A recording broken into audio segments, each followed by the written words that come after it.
What's up, you guys? Welcome back to my YouTube channel. Today I am breaking down some of the biggest and weirdest lacrosse myths that are out there, from stringing to shooting to training. I'm gonna give you guys my perspective on these myths that have been circulating the lacrosse world for quite some time and tell you guys what I think about them. Myth number one, tight shooting strings equals better shots. And I don't think this is true. I think a lot of people, they think yes, the tighter you tie your shooting strings, the more speed you'll have on the ball as you shoot and release it. But I don't think this is true. I think it is all dependent on the type of player you are and the feel that you have with your stick. So it takes a little bit of messing around with your stick, maybe untying your shooting strings, loosening them, tightening them, seeing what you like, but it is all dependent on the type of player and creating a sweet spot in your pocket. Now for the women's game, the sweet spot is traditionally right in that top third of your stick. If you work on creating a sweet spot in your pocket, you're gonna have way better control, more snap, and faster shots that are still very accurate rather than just tightening your shooting strings. So you've gotta test it out for yourself.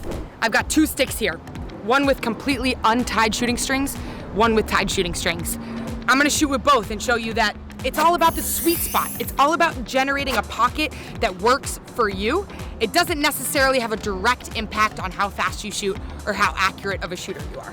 Here's my shot with a stick with tied shooting strings, pretty tight. Right through the hole. All right, shooting strings untied with this stick, but I've created a sweet spot that I like for my feel. Same location, same feel. I could tie these shooting strings, I could test it, but it all depends on you as a player. Myth number two, a lighter lacrosse stick makes you a faster player. I think this is also incorrect. I think the shaft on your lacrosse stick should be a weight that feels the best to you. We keep saying it, but it all depends on your feel. If you have a shaft that's too light, it can break with physicality. Right here, I've got two of the Gate lacrosse shafts. I've got the Gate Ice, and I've got the Gate composite shaft. You might think one weighs a lot more than the other, one feels a lot lighter than the other. One stick may make you faster than the other, but this is incorrect. You can have the stick handling ability, you can also have the speed and the strength and the explosive change of direction with either shaft. It just depends on feel. Also, some people think shorter shafts are better than longer shafts or vice versa. The composite shaft right here is a little bit longer than this Gate Ice titanium shaft, but it all depends on what you prefer. I've always been someone who prefers a little bit shorter of a lacrosse shaft just to have a little bit more control and keep that stick closer to me, but it still gives me the ability to get my hands off my body. Now you see, with the Gate Ice shaft, I can keep it close, nice and tucked as I dodge. I can also get my hands back ready to shoot. With the Gate composite shaft, same thing, but it's a little bit longer. I might have more of a reach to get my hands back. I might be able to go up for a draw control with one hand, a little bit higher with the longer shaft. There are pros and cons to both, but it all depends on your style of play.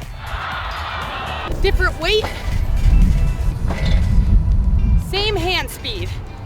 Your stick tricks remain the same, your ball control remains the same, your speed and agility remains the same, no matter the weight of your shaft. Myth number three, custom dyed lacrosse heads are just for looks. Yes, custom dyed heads, they look sick. They add some cool swagger to your style. If you play lacrosse and you have a custom dyed head, that means something to you.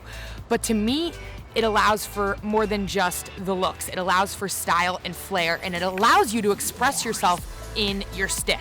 These are two custom dyed heads that I did with Lacrosse Unlimited, and while they may not change the way that you play, they allow for a fun flair to what your equipment looks like on the field and reminds you of some pretty fun things. It can remind you of maybe where you've come from or the things that you've overcome or what your goals are in the sport. For me, I dyed this custom head with a lot of things that meant a lot to me. So if you haven't seen the YouTube video yet, go check it out. I went to Lacrosse Unlimited and I custom dyed this head with things that mean a lot to me in my journey. So we have a Dallas Cowboys logo, go Cowboys, I'm from Dallas, Texas.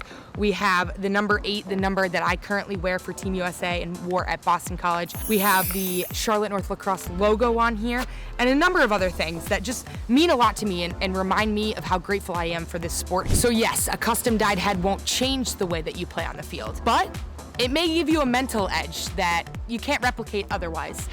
Myth number 4, lifting makes you slower.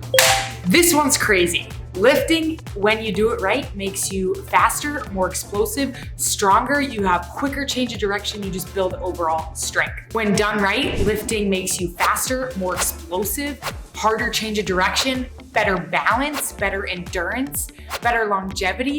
There are so many good things about lifting. One thing's for certain, lifting has helped me so much in my game, in my speed, and my ability to be explosive, whether it's in a dodge, whether it's getting downfield, cutting to the ball, cutting to a teammate, and it'll overall make you feel better as an athlete. It's not about bulking up, it's about being the strongest, best version of you out there on the field. If you do it right, lifting can be a tremendous help to you as an athlete.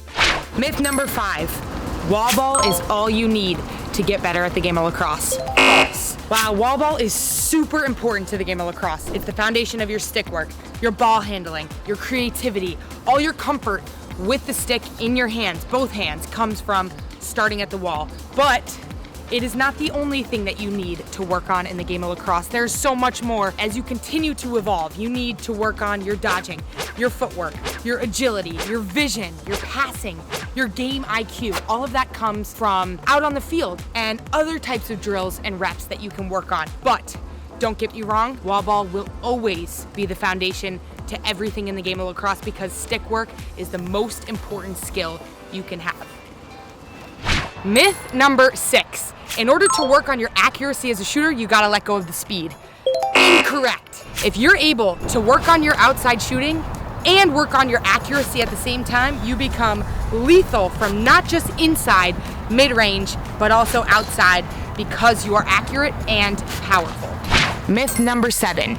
You need to tape your stick the same way before every game. This myth is incorrect. The way you tape your stick is all personal preference. And yes, I'm guilty.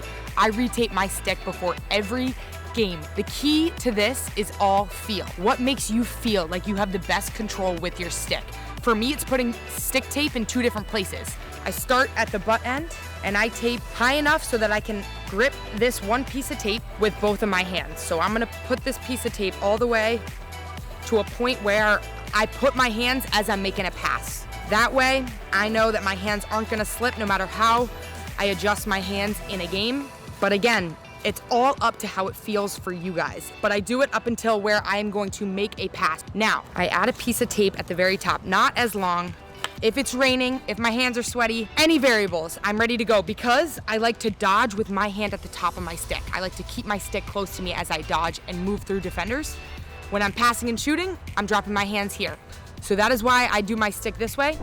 There are so many myths in the game of lacrosse. Some of them are harmless, but some of them can hold you back in your training. So I wanted to debunk some of them today for you guys, give you my perspective. And if you have a myth that we didn't cover today that you want me to test out, drop it in the comment section of this video. I want to hear from you guys. Until next time, I'll see you guys out there.